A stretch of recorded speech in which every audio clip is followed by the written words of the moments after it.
Welcome everybody. Today we have the first FIDE World University Team Online Rapid Cup. I am Antoni Szustakowski and I will be the host for you today, and I'm joined by a tournament director, Grandmaster Bartek Macieja. Welcome. Hello Antoni. Welcome everyone. Please let us know if you can hear and see everything properly, and let's talk a little bit about the format, because today we have 2 mini matches between each two teams of a rapid chess, so 10 minutes plus 5 seconds per every move. In case of a tiebreak, as yesterday, there will be one extra match, and in case of another tiebreak, there will be an Armageddon game. One semifinal was already played between University of Missouri and Shanghai University of Finance, and the University of Missouri claimed their spot in the finals. And now we have a matchup between St. Louis University and University of Texas Rio Grande Valley. All right, let's jump straight to the games, because I can see them already started. All right, so let's start from the first board. Nicolas Fyodorov versus Vladimir Fedosiev. So what did we have here from the opening? It was Reti. Nicolas played it yesterday as well, and line with triangle of pawns and getting the bishop out early. All right, f4. That's an interesting attempt. Getting maybe some g4. Yes, the idea is to play g4 and f5 and somehow attack, maybe catch the bishop, though it's very difficult because after ef5, g5, the bishop can come back to h5.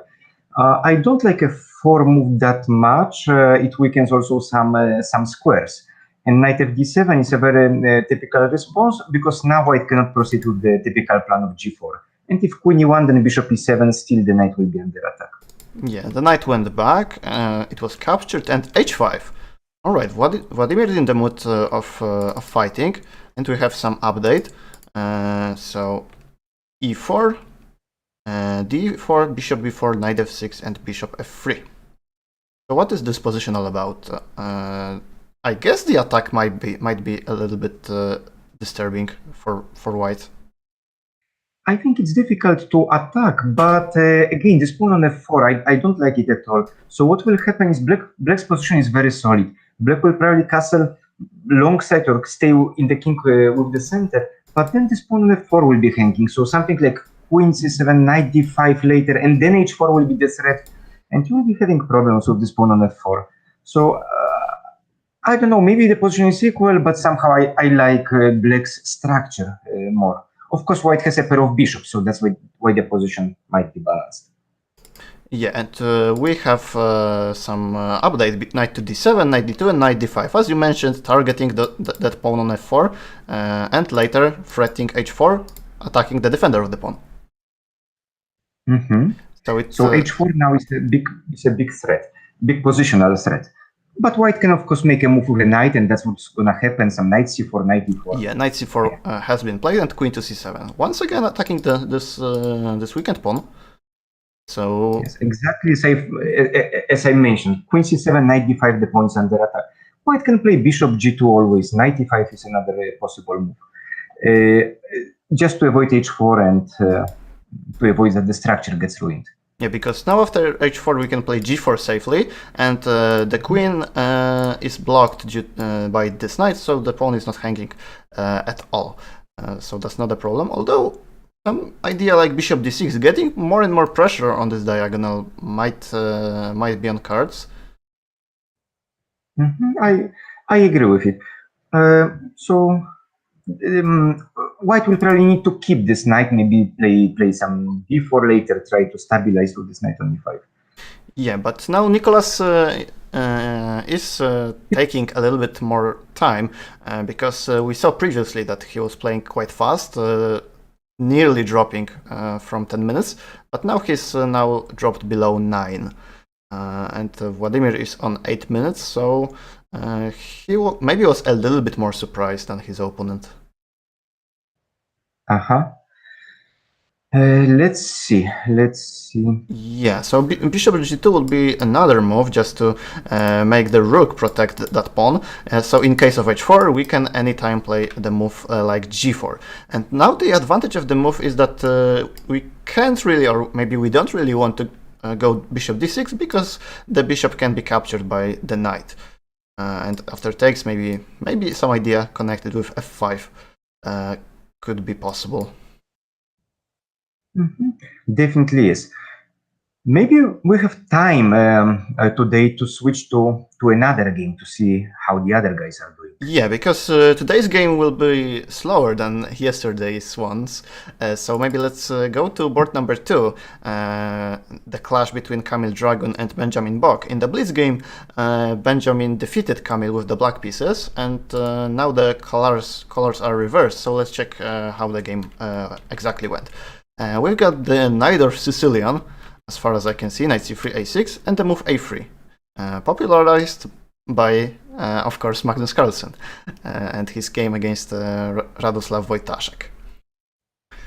The idea is to get the bishop to a2 and claim that black has not anything immediate, although the normal development should be also fine, as Benjamin did. Although I think Kamil's position is a little bit better here. I also agree with this. Now, somehow we transposed to a normal line with bishop c4, like usual line with bishop c4, and then white very often plays a3. So white didn't lose a tempo. That move a3 is very useful. And I think generally that position is slightly better for white, especially black bishop should be on b7, not on b7. Yeah, he is somewhat misplaced. That square on b7 is definitely better, since he can target the entire light square diagonal from the square. And the another thing is that white's bishop on a2 is safer than the one on b3, because the bishop on b3 could be attacked by the knight. Let's take a look at this. If we imagine a move like knight a5, then knight b3 could be possible, but right now the bishop is safely hidden on a2. So in such positions, white often plays f5. And that's what happened. That's what Bobby Fischer used to play a lot, trying to provoke black to play e5, and then the d5 square becomes very weak. So then what white does is white trades knights, and white trades knights. The other bishop, the dark square bishop, white tries to trade the dark square bishop for the knight on f6, and then control the d5 square. Of course, that has to be done, precisely. I'm talking about plans here. The pawn on e4 is hanging, so. Yeah, but as the plan, as the rule, as the plan. So, for instance, now move like knight g4. That's not really scary for white, because white anyway wants to give that. White wants to give the dark square bishop for the knight in order to control the d5 square. Yeah, so the move like bishop d5 can be played. Yeah, but the move e5 was not played in the game. Benjamin decided to go knight takes d4 first. Maybe trying to get some, take some harmony away from white's pieces, because maybe now, let's see what happened. Bishop takes d4 and queens to c7, so he doesn't want to play e5 at all. He sticks to the regular plan. Yes, taking with the queen on d4 probably wasn't that great because of knight g4. That's what I think was the plan of black. And then attacking e3, the knight can go to e5, maybe the bishop from e7 will go to f6. So, yeah, so that's why we so that's why bishop takes d4 happened, yes. And now queen c7. Yes, a good move. But look that this pawn on e6 is a tactical weakness. It just protected twice, it's like safely protected. But on the other hand, it's also already attacked twice. And tactical weaknesses are pawns or pieces which are attacked the same number of times as they are protected, or they remain unprotected. And why they are called tactical weaknesses? Because once you attack them, and the best if you attack two tactical weaknesses, so kind of you make a double attack, then of course that's what it makes the defense very difficult. Yes, definitely. But I think that now it's not that easy to exploit that weakness. Maybe if we could bring somehow our knight to maybe d4, then that would be great. Of course, that's not possible right now, since that pressure along the c-file is quite huge. So we have to prepare So what it. Bobby Fischer used to do was to play queen d3 and then try to bring this queen to h3. To attack e6. And then that forces black to play e5 or take on f5. And that can I looks go like something like rook to e8 and followed by an awkward move bishop to d8, like after queen h3, Yes. bishop d8? Yes, but that's exactly what you can see. Somehow the placement of black pieces is not so great. But I agree that black should try to do everything possible to keep the pawn on e6 and not to take on f5, not to play e5, because in such a case, white will be better. Yeah, and we have an update. Queen c7, queen d3 indeed was played, and queen to b7.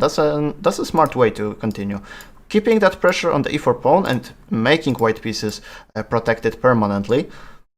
Although there's a possibility of taking on f6 right now.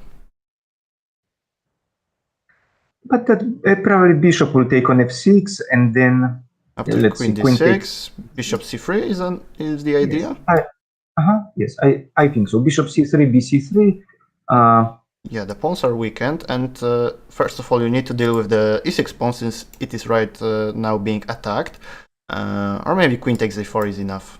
No, it blunders the bishop. That's what I'm thinking. But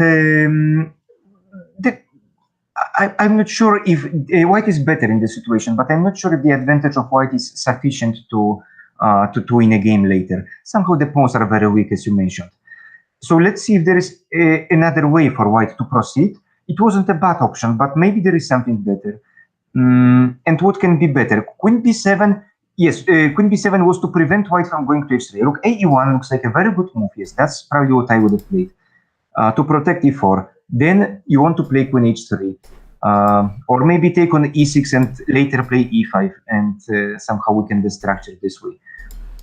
So that position looks better for white.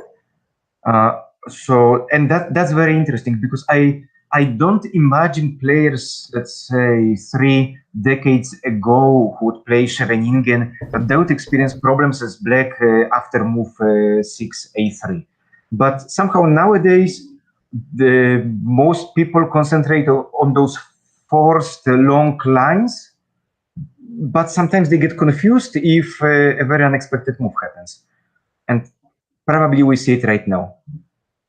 Yes, but now Kamil does take his time. His time is almost is slower even than his opponent's time. He was having advantage at this aspect, so he's trying to figure out what to do, and maybe he has too many options even. Sometimes in chess it's enough to have one good option, but if you have many options like we mentioned, bishop takes f6 or rook 8 to e1, and maybe even some other moves are possible, then you tend to get a little bit confused. You spend more and more time, and it might just turn against you.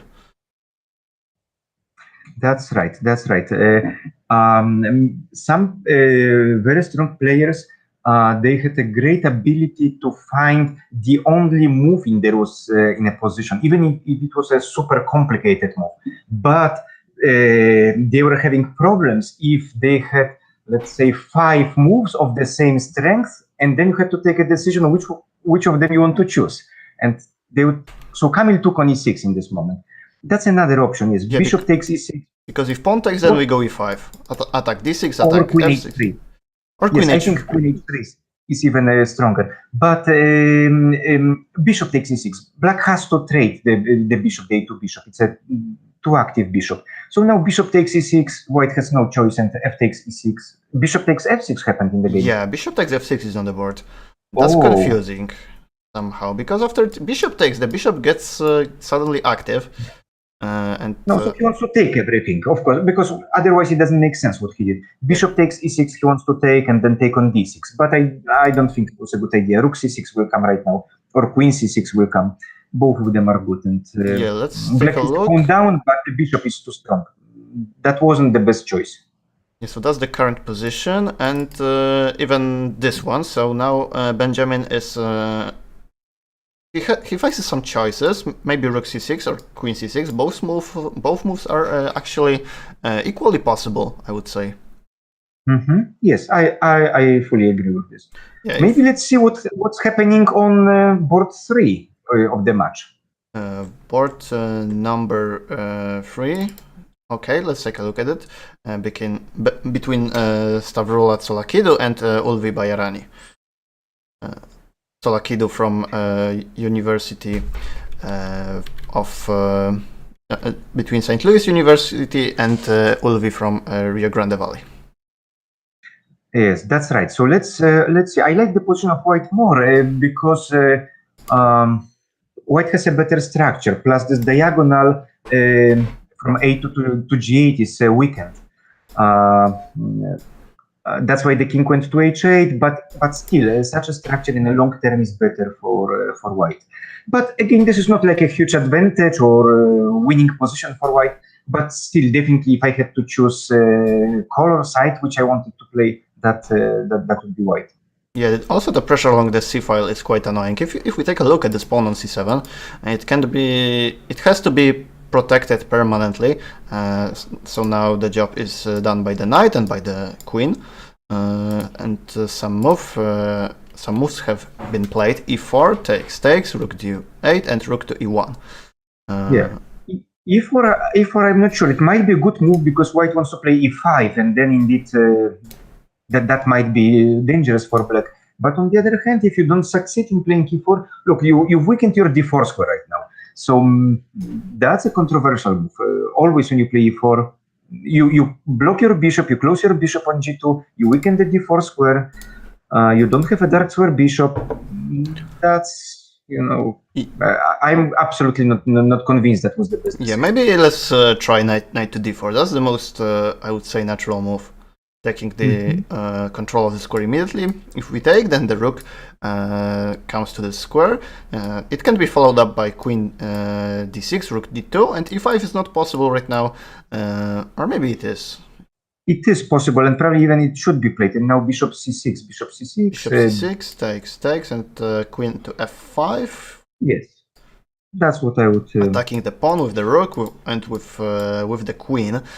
So, all right, that might be too ambitious. And Ulvi is taking his time, trying to figure out whether the knight d4 move is okay. Probably it is not. It might be dangerous. Although if we go e5, then maybe bishop takes g2 is possible. Bishop takes g2, right? Because the rook on e1 is unprotected. Rook is pinned. The pawn is pinned with the rook, and the rook is unprotected. So the king has to take on g2, and then we take on e5. And now after queen to f5, the pawn structure of black is just solid. And here's a pawn up, or in fact, she is a pawn up. And after knight to d7, maybe there's some counterplay. Black is Ulvi Bajarani. Yeah, I just got confused. Yeah, white is pawn down, and she is a pawn down, but black, he is pawn up. That's right.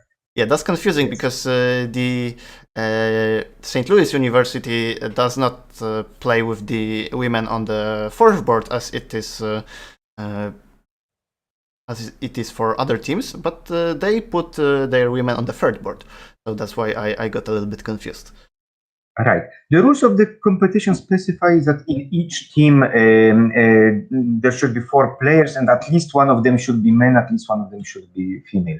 That's all what it says. So, yeah, so now the St. Louis University has full right to put their female player on board 3 or any other board they wish. Yes. Queen f8 happened. Okay. Yeah. So what black is very interesting move. So black is somehow trying to meet e5, f5, knight takes e5 with a move knight d4. So then white will not be able to trade that knight on d4. And that's the plan of black. And black probably wants to avoid some drawish line because he's a grandmaster and he's definitely higher rated than a white player. So he's trying to do his best to win the game, to complicate at least the game, to create him Yes, chances. but we've got rook to d1 and queen to e8, so weird maneuver, at least at the first sight, like queen f8, queen to e8, but it might be just okay. If we take with the rook, then maybe even knight takes d8 is possible, trying to route the knight to d6 and getting some pressure on the pawn on e4, with the queen, with the bishop. Yes, I wouldn't do it because the knight can go to d4, and I don't like that knight. Yeah, so that's true. I somehow need my knight on e6 to protect the d4 square. Yeah, so maybe capturing with the queen is better. Yeah, on so d8. we've got queen to e2, takes, and now the endgame arises. What is this endgame all about? Maybe knight to c5 is possible. The endgame is already good for black. The only problem, or the main problem of black's position was the king, the safety of king. So after some move like e5, then the position would explode, and maybe the king would be very weak. White has more pawns around the king. Plus there is a bishop on g2. But now in all endgames, black should be completely fine. Sometimes black can be better in such endgame. Yeah, so we've got knight to c4, attacking b2, b3, knight to e5, and knight to d4. I guess the knight has to be traded. We don't really want to give that bishop up, since the control of over the d5 square would be lost. So I guess we want to take. Or maybe we don't have to.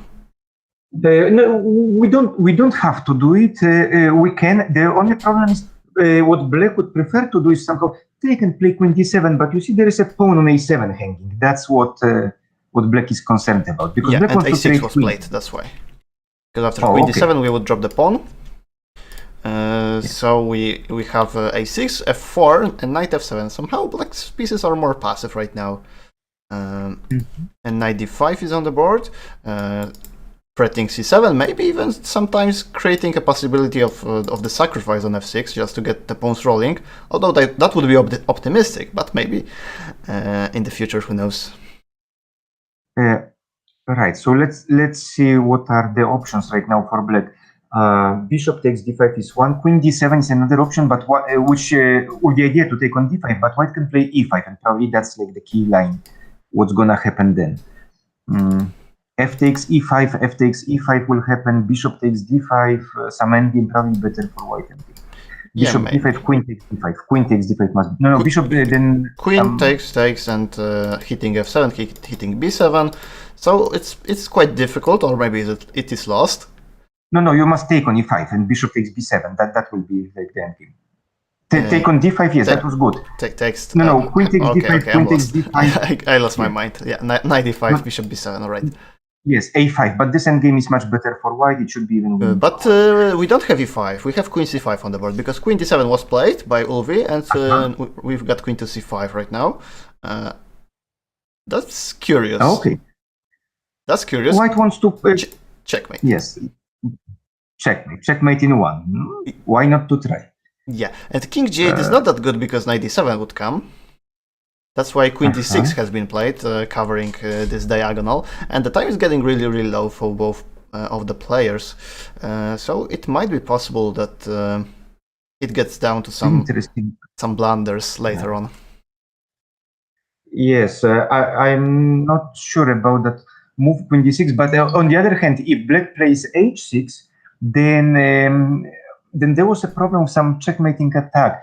Not really queen f8 immediately and knight e7, because then black is faster to Maybe play queen d4. right? But e5 to open the bishop, and then this bishop from e4 later will be checking, so that might be, yeah, that's exactly. But that would be the topical line. But we've got the move queen d6 and takes. He took with the pawn. That's okay. That was forced because the pawn was hanging. Knight before bishop b7. So he's slightly worse right now. King to f2, king to g8, king bishop f1. Bishop comes to d5 and gets a lot of control over the board. Yes, this endgame is worse, definitely worse. And what is the score in the match? Let's see, or maybe we can start from board 4 to see what's happening. We don't have any scores, any results yet. No, we do have. Alicia Śliwicka lost to Kamil Khan Ali Marandi, so that's so St. Louis University do take the lead. Okay, so do we stick with this endgame, or let's maybe check back the board? Board number Maybe 2 let's check was the drawn, results. Yeah. Uh-huh. and the board number Okay. 1 is interesting. Nicolas Fyodorou looks like he's winning. Yes, he might. Two pawns up. Yes. Yeah, he's 2 pawns Yes. up against Vladimir Fedosiev, and rook to f8 is about to be played. So I guess. No, because then rook takes g7. Rook takes g7 will happen. But So white doesn't. it's Yes. black to move. So does he have to move the rook away? No, he doesn't. He went knight b4, and king e4. All right. If we take knight went back, but can I take here right now? Yes, you can. I And think if the king okay. And Yeah. probably that's what happened. Takes and kick to d5, and that's a victory for St. Louis. So St. Louis do win the first mini match. And let's go to the last game between Tsolakidu and Bayarani. It doesn't matter for the overall result, but it's just the last game standing. Oh, Okay, so that's So the current position. The time is getting low, and white is just better, right? She can always get some breaks on the king side, but g5 is a smart idea. yes, I'm not sure about this. That white is better because black king is very active. Yeah, maybe I was just. Yes, I it always depends how like the the things bishops. go. Yes, but for instance, yes, take on g5, like take everything on g5, then the knight will go to e5 very soon, and black will be trying to win that endgame. Yeah, maybe, because take a look, that pawns on g4, e4, in fact, all of white's pawns are on the light square, so they can be easily attacked, and the bishop has to be committed passively in order to protect all of them. As white, it makes sense now to play e5, d5, king e4, king d6, and some bishop f7. Bishop f7 was played, b6, bishop e6, and knight to c6. Knight is coming to e5, I would guess, or maybe even d4. Yes, and well, I think white should play really that move e5 somewhere and try to bring the king to e4. Because like if you e5, don't, maybe then I knight will... takes and just try to snap the g5 pawn. But right now it would be impossible, I guess. So she decided to go with the king to the queen side, and it may be a passive draw, not pleasant at all, but maybe it's a draw. Knight f3. Where does this knight go to? Knight g4? Yeah, knight d4 is on the board, but what's gonna happen next? b5. b5 will be the next move. That's why bishop d7 was played. So the idea was to play take on b5 later with the knight, play king b4, somehow activate your pieces even more. b5 would be the idea. Maybe now d5, in fact. Or king d4 first is a threat. Yeah, that's the major concern. But maybe now trying to get something done along the... Yes, Black doesn't want to play d5 because that opens the position, and when you have a knight, you should keep your position as closed as possible. Yeah, but now he doesn't make any progress.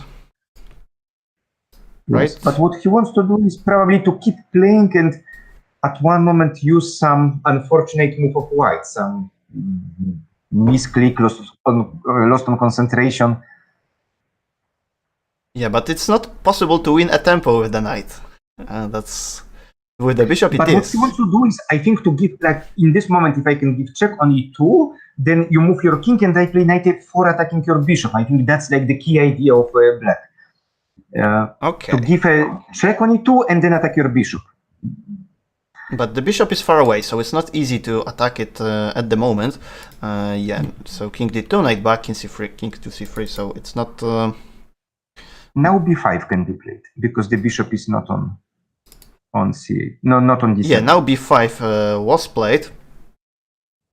A takes b5, and the position gets opened on the queen side, but does it really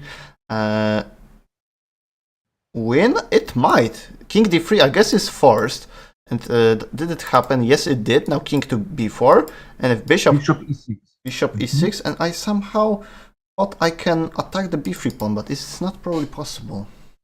You can only after king c2, like king c2, knight d4. But Yeah, now it's... that's the point. But can I do it differently? I guess not. So maybe it's still a draw, just a draw. King c5, yeah. So Black admitted his. It's not a mistake, but his was maybe a little bit wrong. And now knight d4, attacking the b3 pawn. It will be protected at once by the king. So it should end up in a draw, although anything can happen. Still. There was some move knight g3, but unfortunately king goes to e3. I thought somehow to attack before. Not easy, yeah. So I guess players will keep on playing for a while, but they will not. They will not change the result, or maybe if some blunder occurs, but I'm not that sure about it. Yeah, bishop c8. It's not easy. You can bring your knight to d4, but then you would need to attack the b3 pawn once again, and it's not possible due to the active position of White's king. And actually, I like they keep playing. It means how much they love chess, because for the result of the match, it doesn't matter. In this match, the rules are there are 2 matches played, and it absolutely doesn't matter whether you win a match 2.5 or 4-0, because those board points don't count at all. If each university wins 1 match, then there will be a tiebreak. So board points absolutely don't matter. But you see, if you love chess, if you have that passion to chess, you want to win every game, you want to try your best. Maybe Ulvi is not aware that that his team has lost already. Maybe he just wants to fight to bear kings, just he has a hope that they are not lost yet. Yeah, that's possible, but I know that Ulvi loves chess a lot. He's super passionate about chess, and even if he knew the score, I'm sure he would have tried to win that game, that end game, just because he loves chess so much. Yeah, so that's definitely something that stood out. But I think that we may witness some free-for-all repetition sooner or later. It can be just captured by the system. So yes, maybe 50 moves. Maybe 50 moves is more. Yeah, last capture was at move 66, but now we have a move 83. So already 20 move, not 20 move mark, but almost 20 moves being played. But nothing has really changed. Although maybe now there is some trickery, or maybe not. King d2, knight f2. Maybe then the king will come to b4. Knight h3, yes, the king was there. Yes, but the king was there already some time ago. Yeah, so don't play king d3. Don't blunder your bishop. Yes. That's the key thing to watch out. Yeah, and bishop you see White is down. White is down to some seconds only. And so you can always blunder. It's so dangerous to play against a knight in a blitz. I remember my first lessons, first classes when I was very bad, just beginning. They said, watch out for a knight in an endgame, double attack, triple attack, some checks. And I know how dangerous the knights can be in blitz. Yeah, but now Starvula does stand still, does stand strong, and she doesn't fall for any trick, or she hasn't fallen for any trick yet. But yeah, and the game has concluded as a draw. The next game will start in 4 minutes, as I suppose. So University of Rio Grande Valley they do have to win the second match. Yeah. Right. And we are once again talking about the top 4 teams in the world that compete in this FIDE World Cup. The first semifinal already took place a few hours ago, and the University of Missouri defeated the Chinese team from Shanghai. And right now we have the second semifinal, and in this second semifinal, University of Texas Rio Grande Valley is facing St. Louis University. St. Louis University won the first match. It's very interesting. Yesterday, the same match happened in Blitz, the same pairings, and St. Louis University won that match and qualified to the final. So you will see how the second game, the second match, rematch, how it will go. Yeah, we definitely hope to see some more fight and maybe even a tiebreak. But for the time being, we have something technical to solve, so we will be back in a moment. Don't go away.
So we are back after a quick break. As a reminder, the St. Louis University defeated in the first mini match University of Texas Rio Grande Valley 3-1. And before we get to the next match, let's maybe talk a little bit about the tournament, because we have a tournament director with us. How is the tournament, the entire event, going for the time being? Because it's ending today. Yes. It was a great event, great achievement. We had so many participants from so many countries. Almost 1,000 participants in the Blitz championship, and then almost 900 in the Rapid championship. Some of the students were the same, some were different. We can easily say way over 1,000 students, 1,200 maybe students, unique students participating in the championships. And that's amazing, because university events are not that popular. Usually, the attendance is like 100, 200 students. Last year, we had about 400 students in the World Championship organized by FISU, by the international organization that deals with university sport. So this year, if we have 3 times more participants, that's really amazing. Yeah, it's probably it's mostly due to the pandemic, because the online chess is really getting more and more popular. But I wouldn't say that's the only reason, because the FISU event was in October 2020. So pandemics already was there. People were aware there was pandemics already by then. And still we have right now 3 times more participants. So something happened, something very important happened by then. I can see the second match has already started. Maybe you can take a look at it. Yeah, so let's jump straight to the games. The game number, let me take a moment. Oh, right now you can see the board. The game on the board number 2 has made the most progress, so let's take a brief look at it from the very beginning. c4, knight f6, knight f3, g6, g3. Benjamin played that yesterday a lot, and especially against Camille, so he defeated him in a very quick fashion. So that's a setup he's comfortable with. And now b3. Yes, let's see. So he is avoiding the immediate d4, but trying to place the bishop on the diagonal first. Knight d4, d4, d5. So we have the usual g3 green fault line. Takes, bishop e4, queen e2. And that's the current position. It's not anything new, I would say. No, it's not new. I'm actually kind of surprised with that move knight c3, which happened, but probably Benjamin knows better what he wants to. But very often the rule was when white plays knight c3, then black answers knight e4 to trade the knights.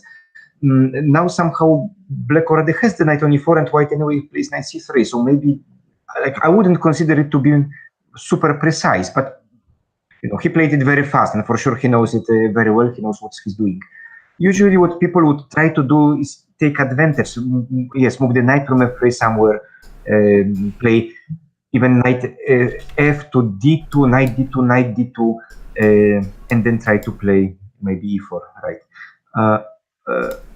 But again, I'm sure he knows very well. He has studied many hours in that position, so he knows what he's doing. Right now we have a transposition to a more typical position, but you see this bishop on e4 now is very well placed, so black will try to keep it, and if knight d2, the bishop will come back to f5. Yeah, that's true.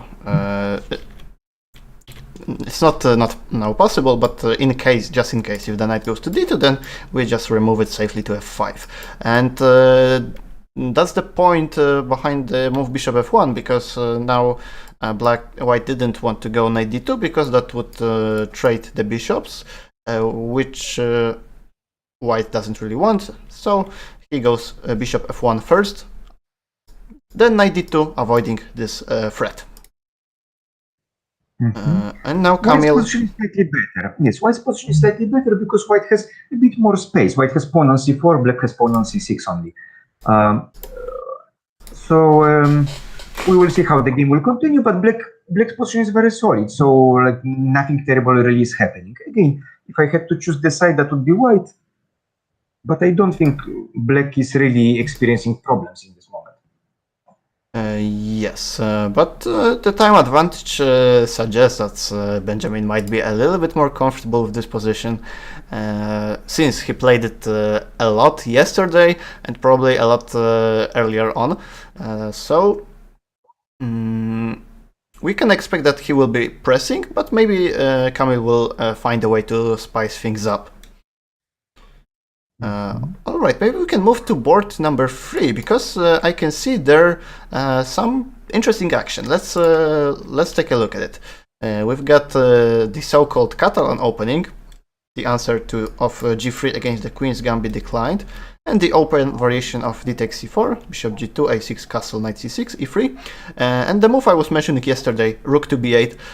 It's getting more and more popular nowadays, because people used to play bishop d7 just to protect the knight on c6, but nowadays they go rook b8, trying to avoid the pressure of the diagonal and preparing the move pawn to b5.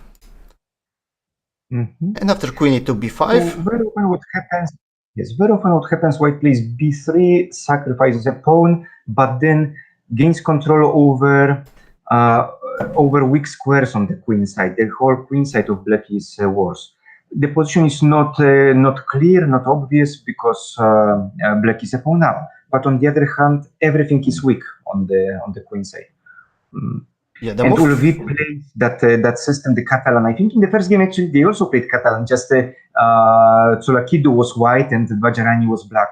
But now they reversed colors. So let's see. It's actually a very interesting duel. Who knows better? Who understands better the Catalan? Yeah. And the rook b6 is a very interesting plan because you protect the knight, you protect the pawn, and create the space for the bishop and then for the queen to come.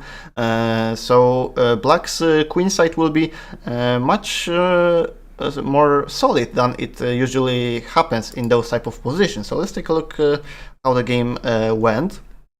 The usual maneuver of the knight from f3 to d3 just to get maybe to c5 later on. And we've got knight b4, exchanging the weak bishop.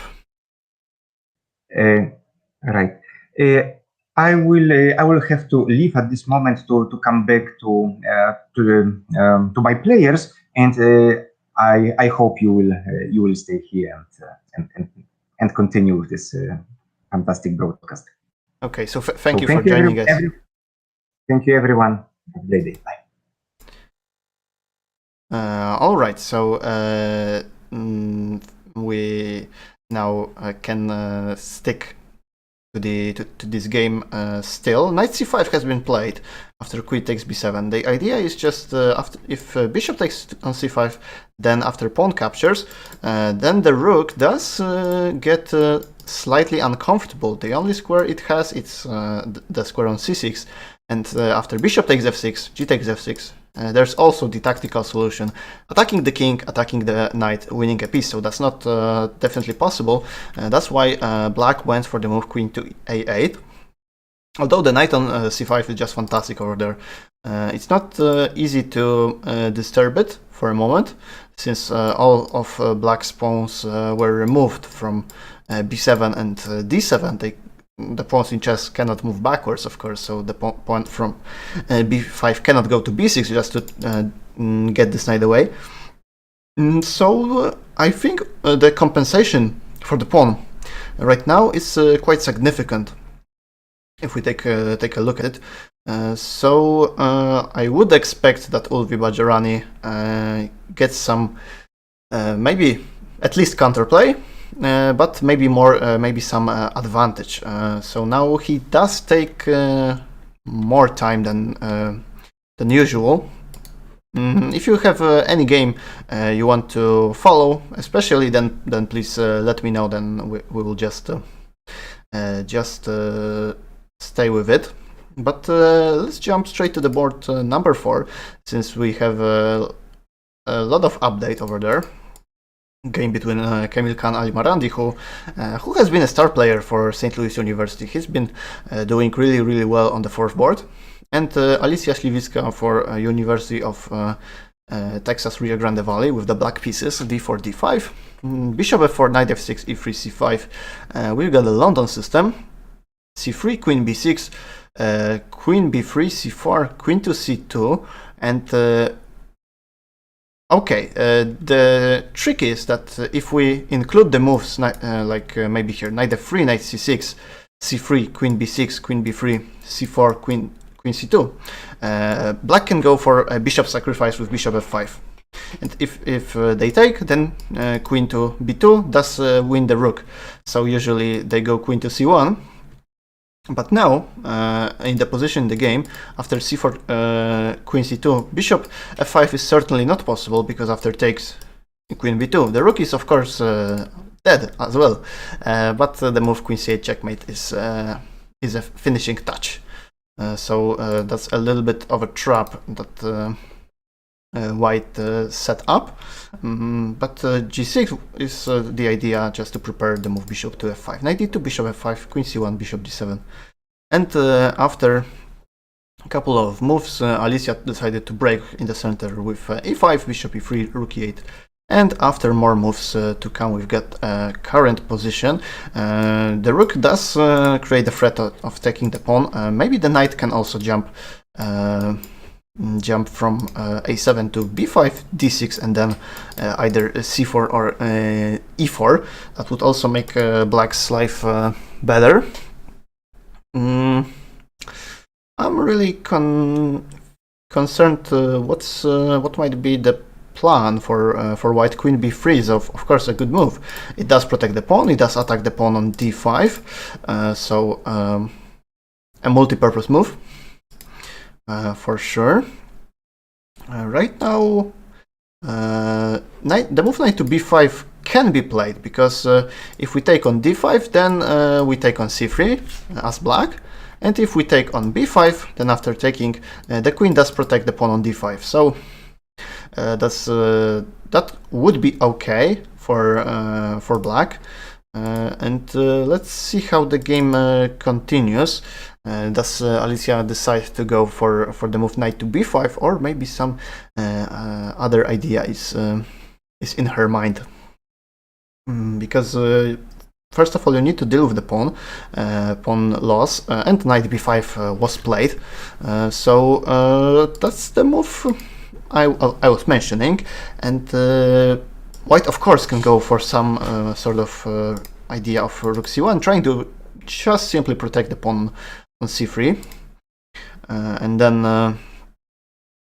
maybe what's the point, in fact, for black? I don't see it clearly yet. Maybe the move bishop e4, or maybe some other way, just trying to avoid the pawn loss on d5. Maybe in fact knight to f6 is a good move. It does allow white's knight to jump to e5, but also it has a good protective role, and maybe black can later on try to double up on a c-file and get something down over there. And Ali Marandi decided to go for the rook a to c1, the move I was talking about. All right, so now another decision time for Alicia. Let's try to figure out what the other options are for her. Maybe the move... I was thinking about a move like queen to c6, because it does attack the pawn and it does protect d5 at the same time. But the thing is, maybe the move like c4 is possible. Probably it is not, because knight can take on d4, and after knight takes d4, bishop takes d4, pawn takes on d5, the move queen to c1 is possible, exchanging the queen for two rooks. And then black will all, of course, be comfortable with her position. So that would be the other idea. And but I don't like the fact for black that she's taking so much time, because she's down to nearly down to less than 4 minutes, and white is significantly up on time with 6 minutes 30. So this will probably make a difference in the future. That's why we need to black needs to worry about the time situation later on. All right, can we? I guess we can take a look at a different game, since this one is getting it just stopped. So let's maybe get to the board number 1 between Vladimir Fedosiev and Nicolas Fyodor. It started as a Berlin defense, and the move knight e7 for black is an interesting trap, because in fact you don't want to take on e5, because after c6 suddenly you lose the piece. If you move the bishop away, either to c4 or to a4, then you get the move queen to a5, attacking the king, attacking the knight, so you win the piece. And if knight goes to c4, you can play safely a move like knight to g6. And after bishop goes to a4, you fork the knight and the queen, the knight and the bishop with the move pawn to b5. So that would be not something white plays, but the move pawn to d4 happened on the board. Knight takes e4 pawn. That's the usual line for for this type of variation. Queen to h5. Somehow black can still castle due to the loss of the pawn on h7 with a checkmate. So it's not that easy for him to get out of all the pins and all the pressure that white applied. But he got his knight to d4, which attacks the pawn on c2 and creates some counterplay. At the same time, the queen does attack the white's queen, so it's possible that the queens will be exchanged in the future. For example, at once, if we take, then maybe the move like knight to d6 is possible, attacking the king and attacking the pawn on f7. So after a move like king to d7, then you take on f7 and get your knight back to the action. But bishop takes a3 is a nice finishing touch. If you take on a3, knight takes c2, attacking both rooks with the knight. So that would certainly make white's life more difficult. But the queen trade happened on the board, and we've got the move knight to g3, pinning the bishop with the king. So that's not possible to move the bishop to a3. So now you have to worry as black to get your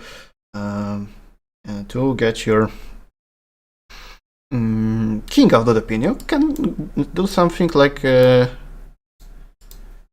short castle, or can't you? Did he move the king or what? Hang on. Why can't I make a move short castle? Right now okay, I just don't... Okay, you can make a move like short castle, but the long castle has been played in the game.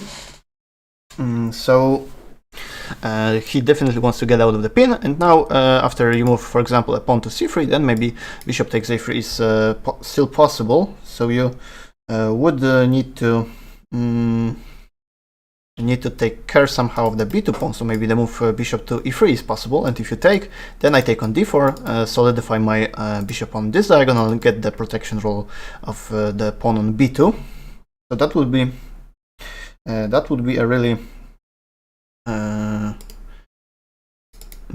really good move, I would say, for white. And white really wants to win this game, since c3 has been played, in fact. And if bishop takes a3, then c takes d4 probably.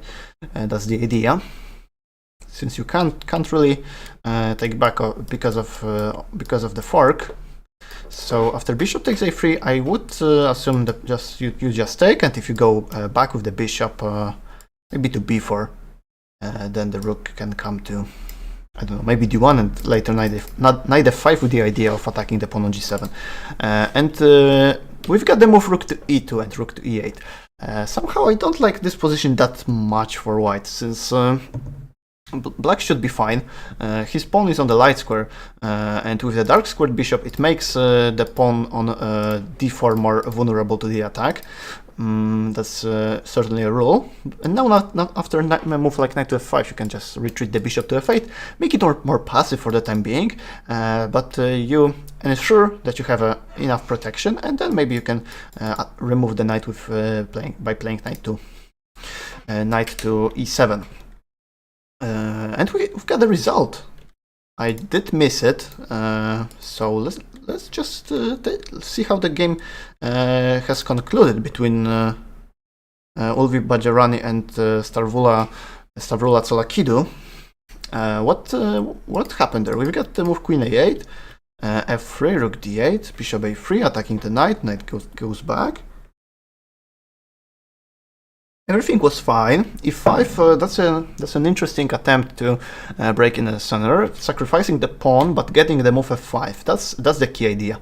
Attacking on e4, getting a lot of pressure on the f3 pawn, and after you go knight g5, h6, queen b2, queen d5, queen d4, and white just dropped a piece. You can't really take this way, because after queen d1, king g2, rook d2, king h3, queen to f1, you would get checkmated. So a very important and crucial victory for Stavroula Tsolakidu.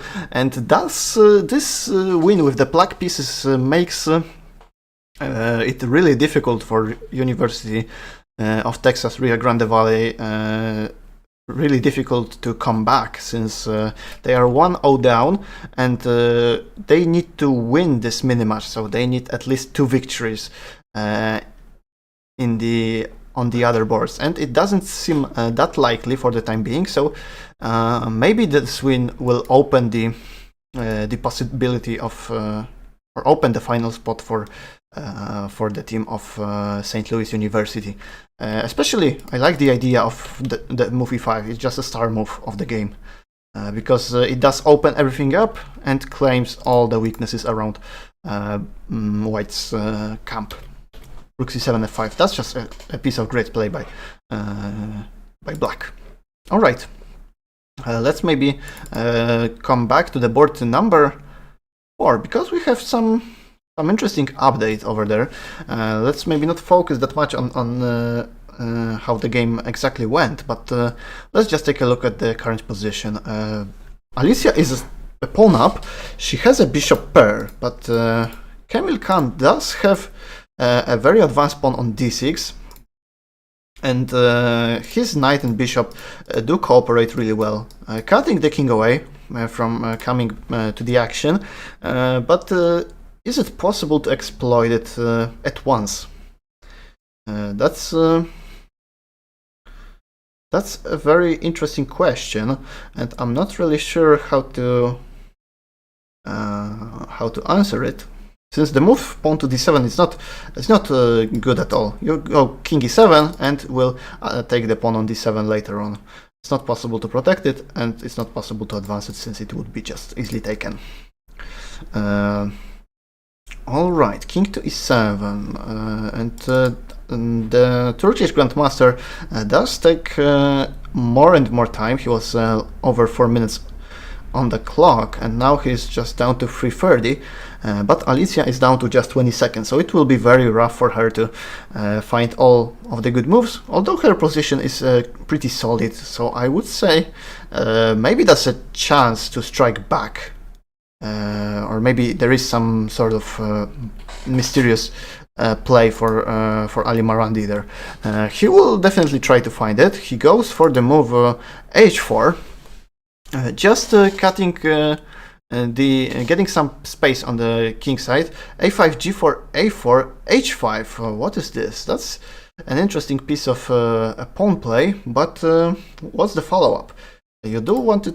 Does he want to take on g6? No, she just with the black takes on takes the pawn away, and the bishop now comes to h6. That would be a massive checkmate, so you have to go king to g7. That's the only move, and now after pawn goes to d7, you still have a move like bishop to e7, not allowing the promotion, but it's getting really close, really tough for in fact both players, because they need to find all the precise and necessary moves. So what's the plan right now for Ali Marandi? You can go bishop e5 and after king to f8 make a draw, but I guess that's not something he really wanted. So he went for the move. He went for the bishop e5, in fact. So now Alicia will come back with her king to f8, and does she find anything more? Maybe the move king g6 is curious, although it's really risky. With such a little time, I wouldn't expect her to go there. Just go king f8 and claim a draw, yeah. So University of Texas Rio Grande Valley do need to take 2 points home to go to the tie breaks. So let's see how they succeed in this. In the game Benjamin Bock versus Kamil Dragun, Kamil with the black pieces does need to win the game on demand, and he is the exchange up, but the white's bishops are in connection with the pawns are truly dominating the position. I don't see an easy way of getting anything, any sort of active play with black. Queen e5, the time is getting low, but I'm not entirely sure whether it is possible to come back and to get any sort of damage. Let's see, because the the game will definitely speed up, but maybe Kamil will come up with some brilliant idea. Right now the move pawn to a6 has been played, trying to maybe take on b7, getting the queen out, yeah, takes, and the rook is hanging right now. That's the main problem, main concern for black. So where does he go? Rook to g8, and now the pawn can start running by the move c6, and indeed it does. Rook e7, the pawn can be advanced to c7. There's a saying that the pawn on the 7th and the 2nd rank is worth almost as much as a rook, so that would make black's life more and more difficult. But is the move c7 good enough? Maybe it is. It has been played. So now c8 is a threat. Queen to e6 does protect the square on c8, so there's no promotion threatening yet. And at the same time, it does pin the bishop with the queen, so the move rook c7 was possible, but right now it of course isn't. Queen c8, the queens can be traded. And I guess this position is just better for white. Maybe it's not winning, but it's just better, and it's enough to claim the spot in the finals. But the move bishop to d5 played by Benjamin, he does want to keep the queens on the board for as long as possible.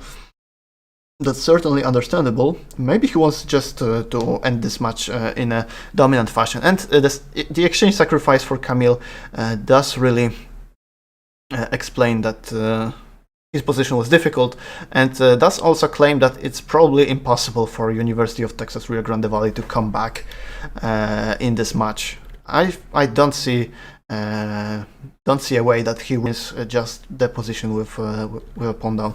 And the game between Fedosiev and Fyodorou is quite complex, because we've got some material imbalances. Two light pieces for the rook for black, but 2 pawns in return, and the d pawn is quite dangerous. It's a passed pawn, so it's not easy for black to deal with it, and I guess it won't matter at all whether Fyodor loses or not, because the draw for the St. Louis University is enough to claim the spot in a final against University of Missouri. As a reminder, that was the final matchup for the Blitz event played yesterday as well. Alright. I guess that's a massive victory. Maybe it's not a victory yet, but let's take a look at the game that is the most important for this match, the game between Bok and Dragoon.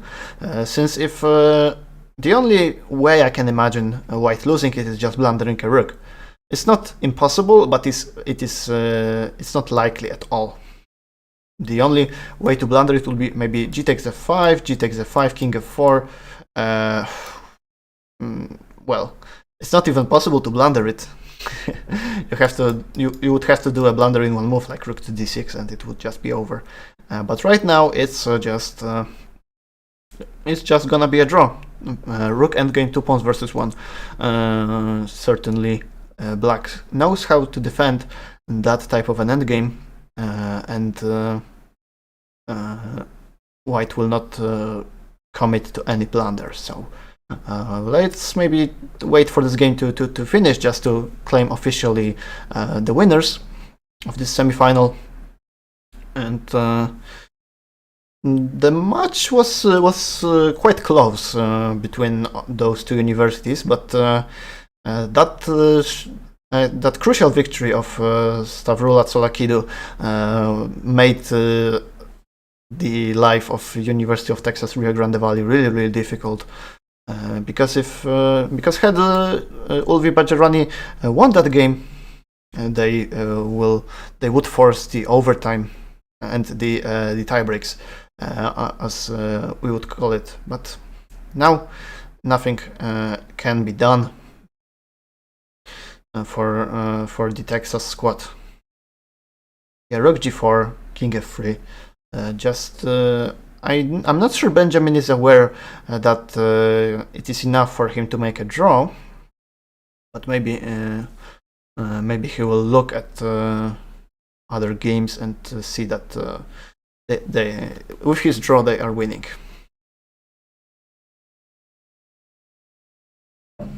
And that he will claim their final spot.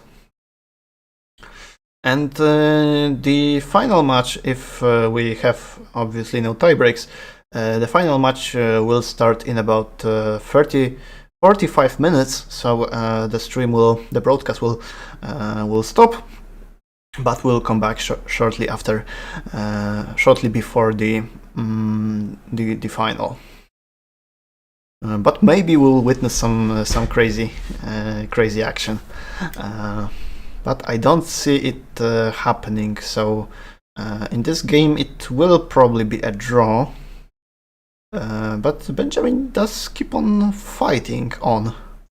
I'm not sure if players have the possibility to watch the other members' games during their play, or maybe just can they see the results.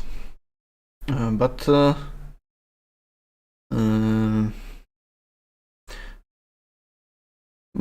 if it happened, then I guess we would have had a draw right now. Or maybe Camille wants to fight and get a win. It's more than impossible, I would say, but in chess anything can happen. But Benjamin's clock is not that bad, and the 5-second increment will definitely be enough, or even more than enough to make a draw.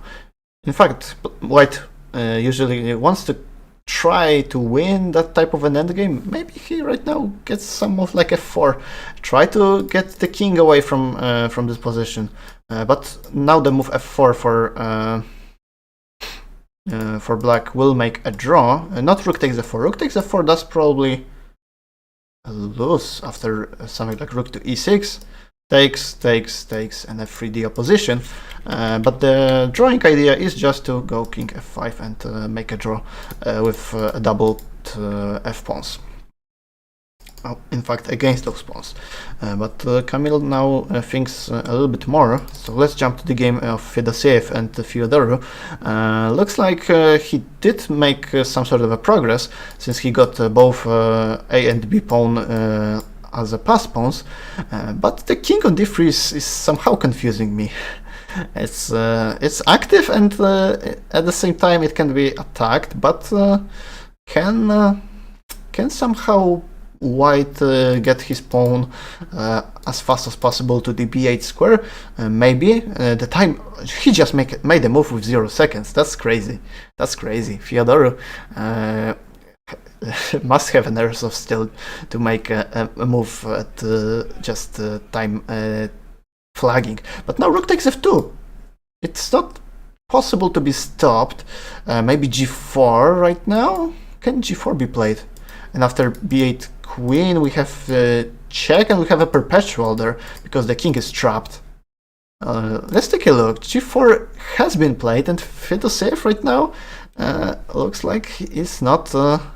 Yeah, rook takes f6 probably does win, because after rook takes, he's got rook to e7, and that's probably the game continuation. Yeah, rook takes f6, rook takes rook e7, and if king goes to d2, then we just promote, and if we do knight d6, then we take on e6, and go for the move b8.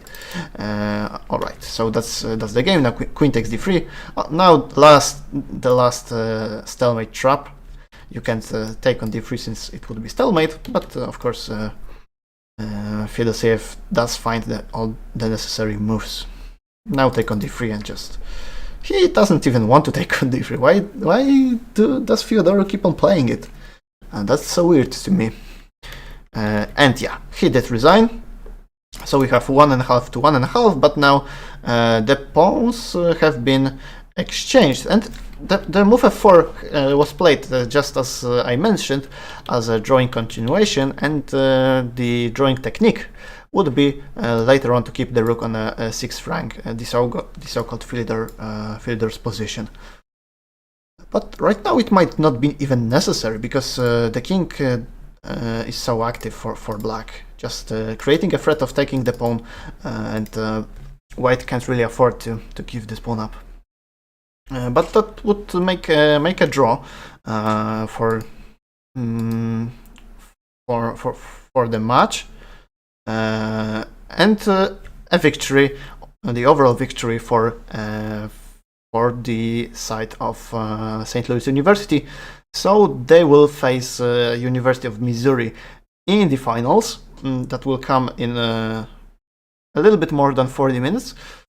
So we can surely expect a heated and a tense match.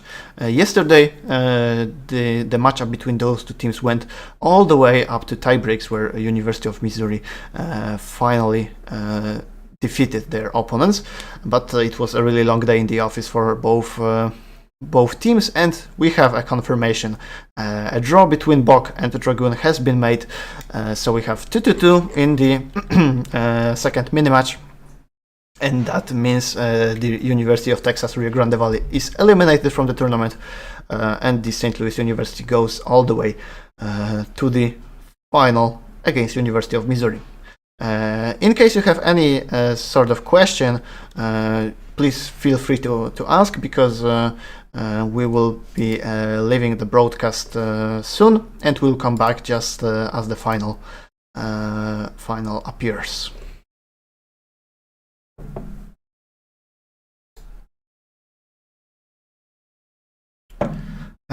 If you don't have any questions, then we see each other in about 40 minutes. So please make sure to stay tuned, and see you.